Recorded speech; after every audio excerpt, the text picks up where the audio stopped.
And Senator Bill Cassidy of Louisiana weighed in on the Pelican State receiving over $1 billion in broadband federal funding from the federal government. He claims the announcement of funding is because he had a seat at the bargaining table.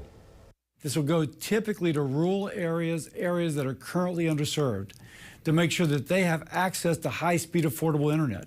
Whether it's your business, your child taking classes online, whether it is your other child who may be getting telemental health, if it's your husband or your the family, the mother who is helping to use it for targeted planting in their fields, or to telecommute to a bigger city. And this money could have gone to a surrounding state, but it's coming to Louisiana.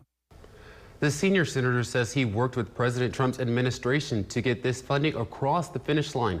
According to Cassidy, contracts are ready to happen, and within 2 years, we'll see these results. Officials call this a win for economic development in Louisiana.